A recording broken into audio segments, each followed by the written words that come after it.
Hello students, आज मैं class 12 mathematics का डिटर्मिनेंट चैप्टर में 4.2 एक्सरसाइज बताने जा रहा हूँ। इसके पहले मैं चाह रहा हूँ कि आप लोग को जो है ना प्रॉपर्टीज ऑफ डिटर्मिनेंट्स क्या है, क्योंकि इस चैप्टर में आपको जो है ना उसकी ज़रूरत पड़ेगी। इसलिए करके प्रॉपर्टीज ऑफ डिटर्मिनेंट्स को थोड़ा जान लें, तब जो हम आगे चलेंगे। तो इसमें पहला प्रॉपर्टीज दिया है, the value of determinant remain unchanged if its rows and columns are interchanged। मतलब फर्स्ट प्रॉपर्टीज में आपको कहा रहा कि अगर हम जो है रोज को कॉलम में चेंज कर दें या कॉलम को रोज में चेंज कर दें तो हमारा जो है उसका डिटर्मिनेंट का जो वैल्यू है वो सेम रहेगा। तो इसको देखें पहले फर्स्ट प्रॉपर्टीज को। अब सपोज दैट फर्स्ट प्रॉपर्टीज में जो है ना प्रॉपर्टी फर्स्ट, इसमें कह रहा क्या रोज और कॉलम को चेंज करना है, इंटरचेंज करना है। तो उसके प्रॉपर्टी एक उसके वैल्यू में जो है यानी डिटर्मिनेंट के वैल्यू में कोई चेंजिंग नहीं आएगी। जैसे मान लीजिए आपको a इक्वल टू जो है एक डिटर्मिनेंट है जो दिया हुआ आपको, जैसे मान लीजिए 2 3 1, मान लीजिए 4 1 2 3 5 4, मान लीजिए इस तरह से दिया हो कुछ। तो इसका कहता ये रोज हो गया है ना, और इसका जो है ये कॉलम्स हो गया। तो पहले जो है ना इसका हम लोग जो है डिटर्मिनेंट का वैल्यू निकालते हैं। तो देखिए क्या हो गया, 2 लेते हैं। तो आप लोग सब जानते हैं कि क्या किस तरह से इसका जो है ये रोज और ये कॉलम जो है दोनों ही टेन हो गया। तो 1 2 5 4 हुआ, माइनस ये सेकेंड वाला होता है, इसके लिए ये कॉलम और ये रो ख़त्म हो गया। यहाँ हो गया 4 2 3 4 4 2 3 4 और +1, इसके लिए ये कॉलम और ये रो ख़त्म हो गया 4 1 3 5। ठीक है, तो इसको मल्टीप्लाई करके देखते हैं। 2 into 4 minus 10 minus 3 into 16 minus 6 plus 1 into 20 minus 3। तो क्या हो गया हमारा जो है ये हो गया 6 माइनस में और 2 से मल्टीप्लाई करें -12 हो गया, ये -3 या +10 तो -30 हो गया, और इसमें से 3 गया 17 तो 17 हो गया प्लस में। अब ये जो है ना -42 प्लस 17 इक्वल टू हो गया ये 5, यहाँ बचा 3 में से 1 गया 2 तो -2 हुआ। अब जो है इसका हम इंटरचेंज कर देते हैं, रोज को कॉलम में या कॉलम को रोज में। ठीक है, इसका जो है इंटरचेंज कर देते हैं। तो देखिए क्या हो गया आपको 2 3 1 4 1 2 3 5 4, प्रॉपर्टीज फर्स्ट यही कह रहा है। तब जो है इसका निकालते हैं value of determinant equal to, यहाँ पर 2 लेंगे तो ये कॉलम और ये रो हिडन हो गया तो 1 5 2 4 हुआ। ठीक है, -4 आ गया, ये कॉलम और ये रो हिडन हो गया 2 3 5 और 1 4, और क्या हो गया ये 3 अगर लेते हैं तो ये कॉलम और ये रो हिडन हो गया 3 1 1 2 3 1 1 2। चलिए इसको निकाल के देखते हैं। 2 इंटू हो गया 4 माइनस 10 -4 12 माइनस 5 प्लस 3 6 माइनस 1। ठीक है, तो अब देखिए ये -6 हुआ, करेंगे तो -12 आ जाएगा। ये हो गया हमको 7 और -4 तो 28 हो गया, और ये हो गया हमको प्लस 15, तो क्या हो गया इसमें जो है ये 40 हो गया, -40 और प्लस 15 तो -25। तो देखिए फर्स्ट और सेकंड से क्या हो गया आपको जो है a इक्वल टू 8 डैश जो है दोनों सेम हो गया। तो इससे क्या हो गया फर्स्ट प्रॉपर्टीज आपका क्लियर है कि मतलब फर्स्ट प्रॉपर्टीज में है कि आपको रो को जो है कॉलम में चेंज कर देना है या कॉलम को रो में चेंज कर देना है, तो उसका जो डिटर्मिनेंट का जो वैल्यू है उसमें किसी तरह की जो है इंटरचेंज नहीं होता, वो नो चेंज होता है, मतलब उसमें इंटरचेंज नहीं होता। यही आपको जो फर्स्ट प्रॉपर्टीज कह रहा था। अब जो है सेकेंड प्रॉपर्टीज में देखिए क्या कहता है। सेकेंड प्रॉपर्टीज में कह रहा है आपको, देखिए यहाँ पर है सेकेंड प्रॉपर्टीज, इसमें आपको कह रहा है, इसमें कह रहा है if any two rows or columns of determinant are interchanged then sign of determinant changes. If any two rows or column of a determinant are interchanged, अगर दो रो या दो कॉलम को जब आप इंटरचेंज करते हैं then sign of determinant changes, तब उसके डिटर्मिनेंट का जो साइन है वो चेंज हो जाएगा। तो देखते हैं इसको प्रॉपर्टी नंबर 2।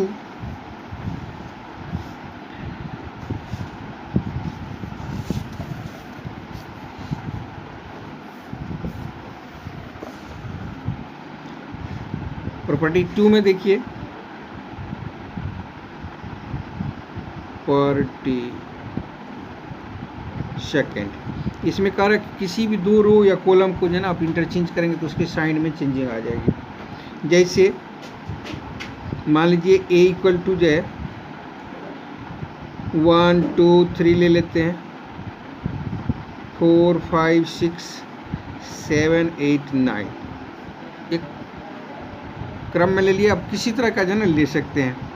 अगर मान लीजिए हम यहाँ पर हम जो है ना रो को चेंज कर रहे हैं, कोई भी 2 रोज है यानी R1 इंटरचेंज R2 कर देते हैं, फिर कॉलम में भी देखेंगे तो क्या हो गया आपको इसका जो है ना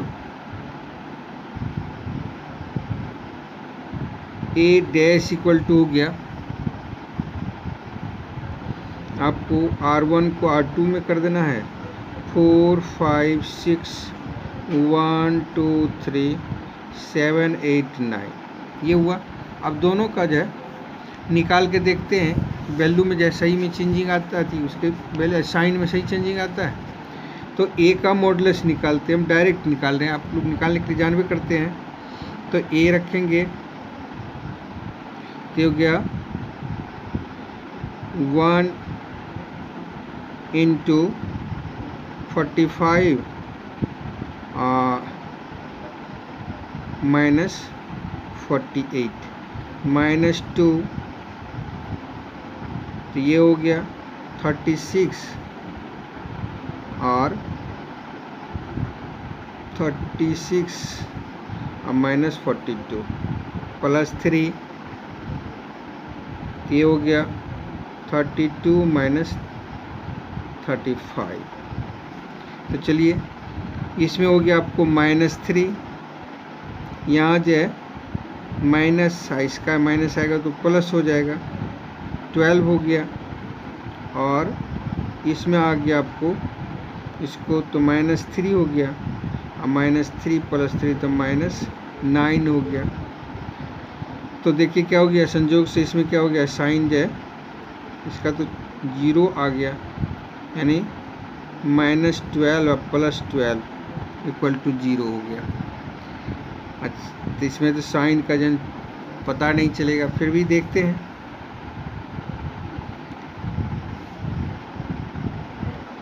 अगर मान लीजिए हम इसको जो है 1 को माइनस कर दें तो ये हमारा जो है ये माइनस हुआ तो माइनस प्लस हो जाएगा, तो 15 हो जाएगा, 15 में से 9 जाएगा, -9 कर देते हैं, इसको 15 कर देते हैं, तो क्या हो जाएगा 6 आ गया प्लस में। अब देखिए जाए ये जाए, तब देखते हैं ए डैश का मॉडुलस। ए डैश में क्या हो जाएगा,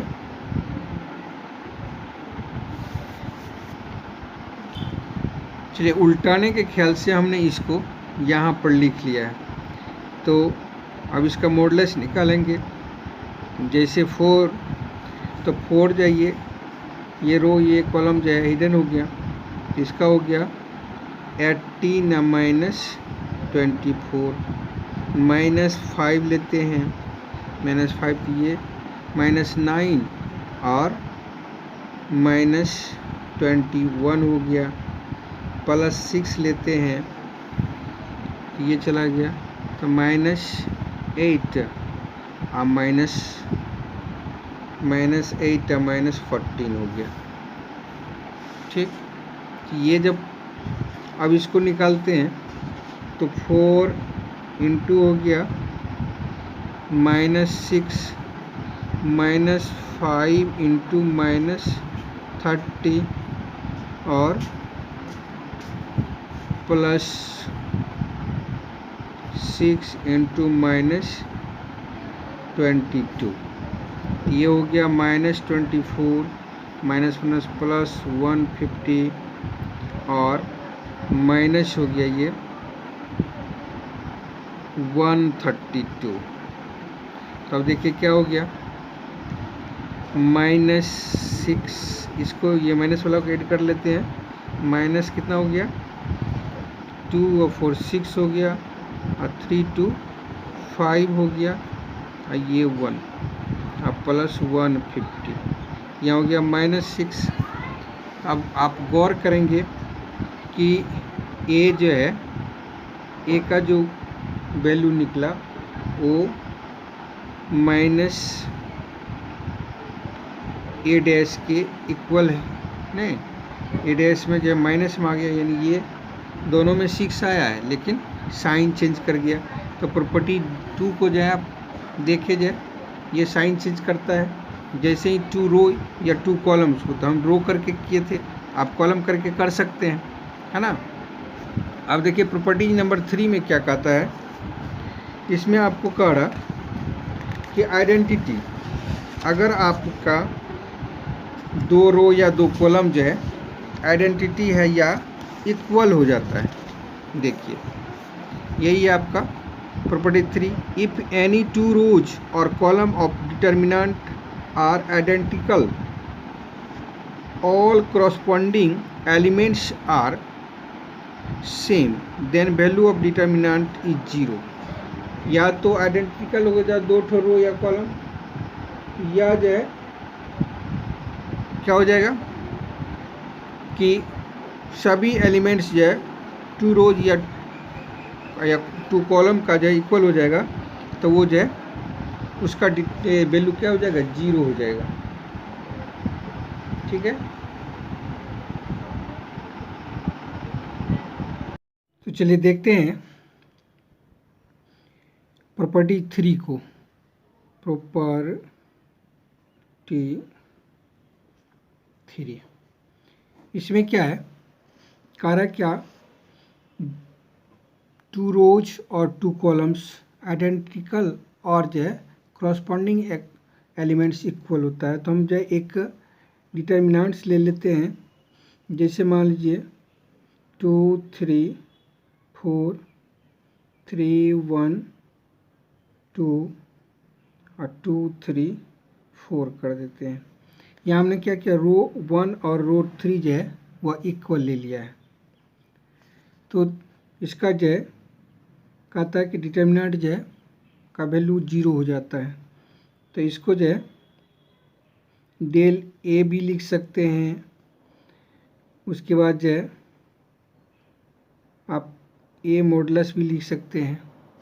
तो चलिए जिस तरह से लिखना है उस तरह से लिख करके इसका जो हम वैल्यू निकालते हैं, डायरेक्ट निकाल रहे हैं, क्योंकि आप लोग जान चुके हैं कि जो लिया जाता है उसका रो और कॉलम जो है सामने वाला हिडन हो जाता है। तो हम डायरेक्ट इसको लिख रहे हैं 2 ये हिडन हो गया, ये हिडन हो गया। तो 1 इंटू 4 करेंगे तो 4 और 3 इंटू 2 करेंगे तो 6। सेकेंड वाला माइनस होता है तो 3 लिए, तो 3 माइनस में आ गया, तो ये और ये कैंसिल हो गया, तो 12 हो गया और 2 2 जा -4 हो गया। अब 4 लेते हैं, तो ये रो एक कॉलम और ये रो जो है कैंसिल हो गया, ये 3 3 जा 9 और -2। तो चलिए देखते हैं इसको, 2 इंटू -2 -3 इंटू 8 4 इंटू 7, तो क्या हो गया -4 और ये हो गया -24 और +28। तो 28 प्लस में है, 24 4 जो माइनस में है, तो इक्वल टू 0 हो गया। तो ये जो है थर्ड प्रॉपर्टीज को सेटिस्फाइड कर दिया कि थर्ड प्रॉपर्टीज में अगर मान लीजिए 2 रो या 2 कॉलम जो है वो उसका एलिमेंट से करस्पॉन्डिंग एलिमेंट जो है ना वो क्या है, इक्वल है, देन उसका डिटर्मिनेंट का जो वैल्यू आएगा वो 0 हो जाएगा। तो ये इस प्रकार से थर्ड प्रॉपर्टीज जो है कंप्लीट हो गया। अब है फोर्थ प्रॉपर्टी नंबर 4। इसमें देखिए क्या कहता है, इसमें कह रहा है आपको कि यहाँ पर यह property 4, if each element of a row or a column of a determinant is multiplied by a constant k, then its value gets multiplied by k। तब इसका वैल्यू जो क्या होता है वो k से मल्टीप्लाइड हो जाता है, मतलब जितना वैल्यू आएगा वो k का मल्टीप्लाई हो जाएगा। तो चलिए इसमें जो है ना ABC करके दिया है, हम जो है नंबर लेकर के और उसका मल्टीप्लाई जो है k करके देखते हैं कि होता है क्या। ठीक है, तो प्रॉपर्टीज 4 में हम लोग देखेंगे कि जैसे मान लीजिए आपको a इक्वल टू जो है यही आज कहते हैं ये डिटर्मिनेंट ले लेते हैं इसमें से, अच्छा इसमें तो इक्वल वाला है ना, इसमें हम ले लेते हैं जैसे मान लीजिए 2k 3k 4k। ठीक है, इधर जो है 3 1 2 2 3 1, ये कोई एक डिटर्मिनेंट ले लिए, यानी इसकी एक रो को हमने k से मल्टीप्लाई कर दिया है। तो अब देखिए क्या हो जाता है,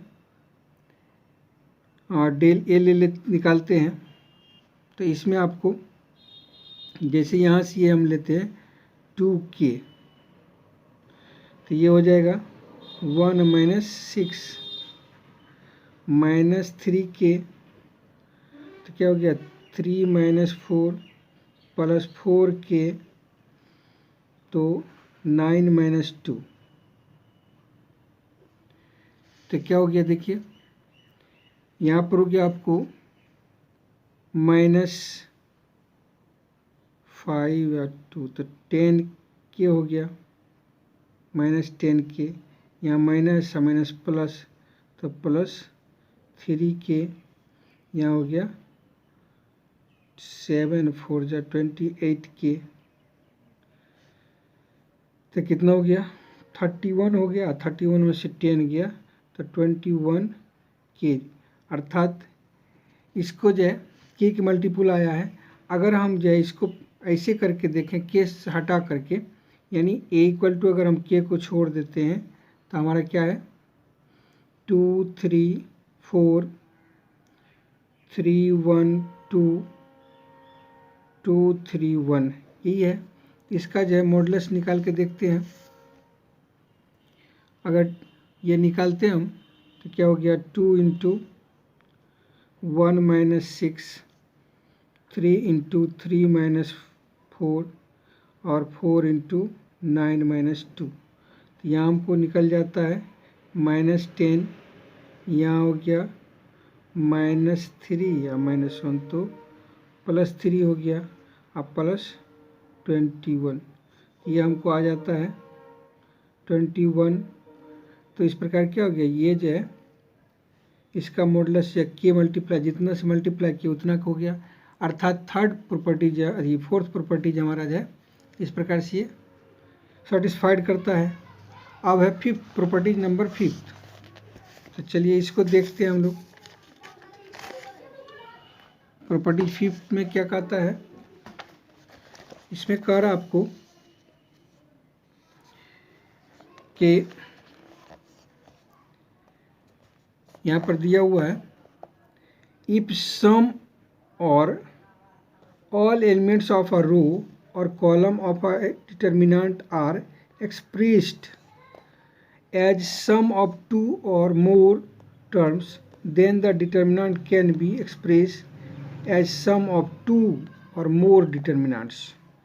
मतलब कह कि if some or all elements, कुछ एलिमेंट्स या टोटल जो है ए रो और कॉलम, किसी एक रो या कॉलम का जो है डिटर्मिनेंट में express some of 2 or more terms, 2 terms को जो है ना सम करने का जो है ना दिखा रहा है या ज़्यादा का, then determinant can be express as sum of 2 or more determinant. तब जो है उसको 2 डिटर्मिनेंट्स में या ज़्यादा में दिखा था, ज़्यादा में उसको जो है ना एड सम दिखाना है, या सम हो जाता है या प्लस हो जाता है। जैसे आप देखिए यहाँ पर जो है प्रॉपर्टी नंबर 4, प्रॉपर्टी 5 हो गया ना, प्रॉपर्टी 5, ठीक है। टोटल प्रॉपर्टीज में प्रॉपर्टी नंबर 5 पर हम लोग पहुँच गए, यही जो है लास्ट है। जैसे इसमें जो है मान लीजिए आपको जो है, मान लीजिए डिटर्मिनेंट जो है वो दिया हुआ है A1 x1 B1 y1 और C1 z1, A2 B2 C2 A3 B3 C3। मान लीजिए ये आपको डिटर्मिनेंट दिया हुआ है, ठीक है। तो इसमें क्या है कि एक रो में जो है वो सम दिखाया जा रहा है, तो इसको हम लोग जो है इस तरह से लिख सकते हैं जो प्रॉपर्टीज का रहा है उसके व्याप में या उसके आधार पर, A1 B1 C1 A2 B2 C2 A3 B3 C3 plus A1 B1, अच्छा